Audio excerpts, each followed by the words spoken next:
From The Athletic yesterday, Mavs believe Jason Kidd will return as head coach next season, not fill Knicks' vacancy. Shams, about an hour ago, did tweet, the Knicks requested permission Wednesday morning, that's today, to speak to Mavericks coach Jason Kidd, and Dallas gave a firm rejection. You think they hit him with the Mutombo finger? So the Knicks have been denied now by Kidd, Minnesota's Chris Finch, and Houston's Ime Udoka. Is this news? What's going on here with the Knicks coaching search? I think it's news because there's no news from the Knicks yet, which means they didn't have a plan for getting rid of Tom Thibodeau. From the reporting, it seems like they had a bunch of postseason meetings, talked about things like that, and then somebody made the call to let go of Tom. Was it Leon Rose? Was it James Dolan? Who knows? It feels like Jalen Brunson likes Tom Thibodeau, but maybe Karl Anthony Towns and Mikal Bridges don't. Feels like Josh Hart does. Nonetheless, he's gone, and this is kind of becoming a pattern of impulsivity, I feel like, for the Knicks. They played things pretty straightforward when they were building this team up until last summer where they're like, 5 first-round picks for Mikal Bridges. We're reuniting all of the Villanova guys. Wait a second, we're going to trade DiVincenzo and Randall for Karl Anthony Towns. And now we're going to fire Tom Thibodeau after going to the conference finals for the first time in a quarter of a century. It just feels like the Knicks were pretty boring the way they built their team, to be quite honest. Made smart trades, never really went in with all of their draft capital for the future to change something. Mm-hmm. And it really built the Knicks back up in a smart way that they had not been doing from basically 2000 to 2020. And then starting last summer, they got close in that conference or in that second round against the Pacers. 7 games. They're like, we are right there. All we got to do is one more thing. And then one more other thing. And then one more other thing. And suddenly they're left without a coach. They can't lure anybody from another team. And now they're going to be scrambling to see who they get. Maybe they get Michael Malone, who's going to be available. He's kind of a Tom Thibodeau style, though he does have a championship, maybe a little bit better offense. Or Mike Brown, who used to be a defense guy, turned into an offense guy. It just seems like the Knicks thought they were going to have their pick of the litter. Everybody wants to come to the Knicks, right. But guess what? Other teams have a say in things too. Yeah, that's a good point. It's not the coaches necessarily saying, no, Jason Kidd or Udoka or Finch saying, I don't want to talk to you, New York. It's the team that employs them saying, no, we're denying that request. Mm-hmm. So that's where we're at here. Yeah. Do you agree that the Knicks fired Tibbs without a surefire successor here in place? Feels like it. I think that's very clear. They didn't have one planned out. Do I think it's completely negative at this point? No, I don't think so. I think they can still find the one, but it is making every single headline. I find the Jason Kidd scenario pretty interesting. Also, that they've hired Jay Triano as an assistant coach. So, frankly, lead their offense as their second assistant. Did he hire them? Did he hire Jay Triano? I think that part is interesting. I mean, they went to the finals last year. This year, as we were told in Nico Harrison's press conference, along with Jason Kidd, when they let go Luka Doncic, that we think of players as the same. I mean, we think of the same archetypes. So then they're supposed to go out there and run out AD and Kyrie Irving. They didn't have those guys out there, but now there's an assistant coach in there. So I do wonder how the relationship between Nico Harrison and Jason Kidd is going, frankly. Mm-hmm. I think that's a fair question. The Knicks didn't have a plan, though. But when we step back and they go hire a younger guy, whether it's a Kenny Atkinson type, whether it's Thunder assistant Dave Bliss, who's an incredible X's and O's type of coach as a younger coach, I think it'll be fine. But these names are making incredible headlines, and that's what people want to talk about, and that's what people are talking about, in that they've asked for Udoka or Chris Finch or haven't gone through that process at all.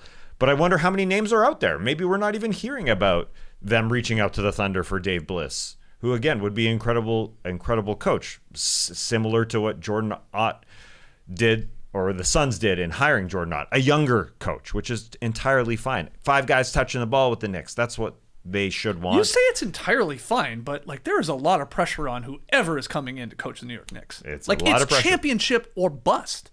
Done. Immediately. Well, it is. What do you mean? They can go deep. Mortgaged all of their picks for a really good team. Yeah, so had a good coach, had success, suddenly fire him. Again, weird, a little bit weird, and then don't have a plan to who's going to replace him. Yeah. These are embarrassing headlines.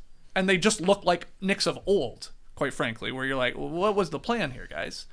Like you're getting just shot down here. Like, so did you think you had a legit chance at one of these guys? Yeah, but what if they are calling legitimate coaches, and there are they are. opportunities, other opportunities that they are getting some interviews for? I don't think it's all negative in the end. I think moving on from Tom Thibodeau, yeah, it was puzzling at the moment that it happened, but then you look at it and you say, well, yeah, different things could be happening on the floor where 5 guys touch the ball. There's more shots happening. There's different defensive schemes where we play a center alongside Karl Anthony Towns, where we play our bench more.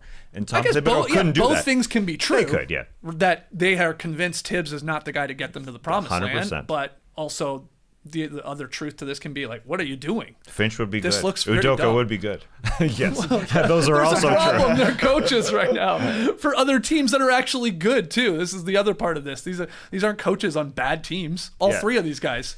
Yeah, before those names came out and you saw the Jason Kidd scenario, as I brought up with the whole story about bringing in an assistant coach and having to deal with everything that happened in Dallas this year, and even missing one post-game press conference because he needed a rest, as he said. I mean, you'd think that this one was the most legitimate of all of them.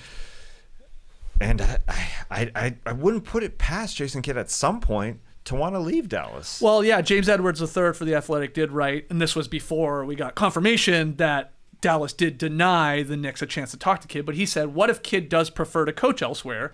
Could Kidd put up enough of a stink behind the scenes to make the organization's decision makers change their mind?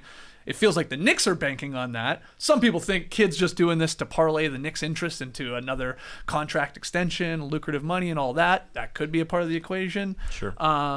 But yeah, you can trade a coach, by the way, for picks. Yep. That's happened. It's happened for Doc Jason Rivers. Kidd. It's happened for Jason Kidd. Thank you. So Milwaukee not to that the Knicks Brooklyn, have a yeah. lot of draft capital to do that, but yeah, it could be done. But anyway, it's just very weird. Yeah, it's weird. It's weird for a team that was in the conference finals, especially. Yeah, yes, it is. But I wasn't here when you guys did the Thibodeau show, but it's kind of like we talk about a lot of teams. If you were going to fire him midway through the season, why didn't you do it before? They did it before. Understandable, I think, but just weird paired up with how far the Knicks went. I don't know. Knicks fans didn't like their team this season at all, and they thought Thibs was doing a bad job until they made a miracle run to the conference finals. But it's such a time, it's a flat circle thing. Jason Kidd, at the end of his Dallas career, left the Mavs for the Knicks, ruined his relationship with the Mavericks at the time. They're like, we'll never retire this guy's jersey. Now, that was when Cuban owned the team. Obviously, he came back. Also, Jason Kidd has been traded as a coach. It hasn't happened to a lot of players or a lot of coaches, but he's one of them. So 2 of these things, I don't know. Maybe the Mavs should let him go. They're not going to get a big package back, but maybe they could get 1 first-round pick later on, which would be fine. And if he's checked out, if he wants to leave, why do you want him there? Yeah. Yeah, I'm puzzled as to the relationship between Nico Harrison and him. Does he actually want Jason Kidd to be their head coach? I'm not entirely convinced because of trading Luka in the first place and having Jason Kidd sit there in that press conference and having to say, yeah, I understand. He looked like he wasn't enthused by that whole thing. And then you start to link up. He's got a relationship with Jalen Brunson, having been there for one single season. He could have, Luka Doncic Part 2 in New York going there. So that it starts to snowball like that. But this could also just be a PR move for the Dallas Mavericks, saying maybe we just can't do this again this year. Maybe we'll let him go next year after Jay Triano and Sean Sweeney have a great year beside him on the bench. TBD on the Knicks coaching search and what Dallas does with Kidd, I guess. All right.